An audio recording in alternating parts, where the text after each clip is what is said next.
Morning, Dave. Morning. Three lineup changes, it looks like, based on the lines. Can just give us your thoughts on Jones, Russell, and Cara? We're still looking for combinations that kind of solidify us there. We've got Shore came in, played well. First game in Toronto, last two games hasn't been as strong. We're looking for a bigger body than Ennis in there, so we'll Archibald and Cara and Patrick Russell. Patrick Russell, the unique thing about this year is usually you're in a season you have one or two extra guys, and you have you're trying to make sure everybody fits in, and now we've got 8 or 9 extra guys, so you're trying to make sure you're not forgetting about anybody and showing what people can do. Patrick Russell has been dominant with that taxi squad group. He's like the most powerful guy. He's hard every practice, and we believe we have to. Those taxi squad players are going to be strong players for us, and when somebody doesn't play as well as they can, we have hungry people ready to come in the lineup. And if you keep those people hungry, there's going to be people going out that are going to get hungry, and there's people that are coming in that are going to be hungry. So we're still tinker with that, but you got a lot of players. Jones coming in on the back. Cuckoo's been all right, but we're looking try to improve our puck moving here a little bit if we can. We've looked at all our defensemen. Bush has got a bit of a back issue right now that he's been dealing with the past couple of days, so he's not an option for us right now. But we're trying to get that group solidified back there, that we can defend well and make sure that we've got capable puck movers when we need it. So, Dave, you look tonight, and the second game, and thanks for answering my question on Bouchard. Yeah. But we saw it in Toronto. The teams come out. You've talked a lot about that second game, but getting even on winning streaks, even short ones of 2 or 3, is crucial. So, What do you think you've learned, or what's your team learned in the first few to try to be able to get that elusive mini winning streak going? Well, the first thing you have to recognize, and we talk about all the time, is the urgency of the other team when they lose that game. The urgency of that other team is going to go up. That's just human nature. So you have to be ready for that. And on our side, we should recognize that. But our urgency to get above the mark where you're stealing points, not just splitting every series, is going to dictate how far you go up in the standings. So the urgency for us should be in place. You recognize the urgency of the other team when they've lost that game, but these are crucial points. We're going to say that about every single game we play this year is crucial points, and they can give you. When you lose the first game, it's crucial you get the second. When you win the first game, to get any advantage on anybody else, that's crucial you get the second game. So we'll be talking about this question all year. Jim Matheson, Post Media.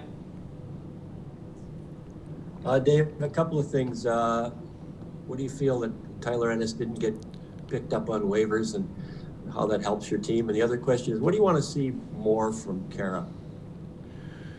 Well, first of all, Tyler is, we're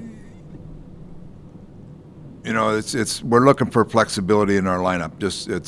You got guys going back and forth to the taxi squad, so that was Tyler has come in, hasn't played probably as well as he played for us last spring. I don't know if the injury has something to do with that, but he's a guy I look at. He's great depth for our top 2 lines. If we, knock on wood, we had an injury up there, but we're looking for a heavier, a penalty killer mindset below that. Cara, we need him to be a strong, powerful centerman, that good penalty killer, and can drag, play the game in the offensive zone with some heavy minutes around the net, heavy cycles, stuff like that they can really pin a group in there and wear a team down. So he's I give him credit. He came out of the lineup, and he's been a very hard-working guy, great attitude. So Shore came down a couple games. We'll put JJ in, and hopefully his game will elevate. Can I ask you one more here? Wayne Gretzky's 60th birthday today. What do you remember about playing against him? I hated it.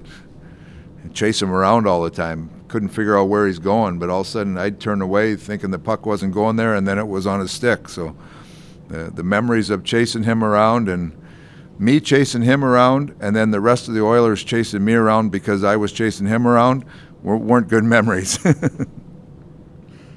Kelly Moore, CJOB. Hey, Dave, by this time, I'm guessing you would have had some interesting conversations with your goaltending coach about how to use Mikko and Mike. How different have those conversations been especially going forward, maybe when the schedule gets a little busier with the not playing every other night, but you've got some compact games coming up there? Well, the talks have been easy so far. There hasn't been any. there's no Koski's the guy, and we're going with him. But you're right. As the schedule tightens up here, we have to recognize exactly where he's at. We have to give him enough rest, make sure his energy is at the best levels possible to keep him going here. But so far, so good. He's played pretty well, so we'll keep going. Yeah, and what's his personality like towards that, Dave? Do you have to tell him, get some rest, or is he far enough in his career he understands? No, he's a veteran guy. He understands his body well. He understands the most important thing he can do is play well in the game. So Schwartzy does a great job with him. A little bit of video, just trying to keep him sharp when he needs a few shots here or there. But for the most part, we're just, there's a lot of things that are geared around him, making sure he gets enough rest, and we got to keep him playing well. Last question, Jim Matheson, Post Media. We're just going to get back to Tyler Ennis. Is Tyler in one of those, on the fence kind of players? He doesn't kill penalties, and he's not on the power play, so it's tough for. Well, we've used him a little bit on that second power play, but you got a similar player as Tyler in Dominic Cahoon, who is a little bit bigger than Tyler, but they play a very similar game. They complement good top players, and we had him with Turris and Jesse a little bit. Now we're trying to get a little bigger on that bottom end, and then we need penalty killers on the fourth line. So I talked to Tyler today. I mean, nobody's happy when they don't play or gone through waiver. It's a unique year like this. Like normally you got one or two guys that are unhappy. Now you got 8 guys that are unhappy every day. So it's just part of where we're at. You need depth. We're going to need everybody, but there's some players that are going to have to wait their opportunity.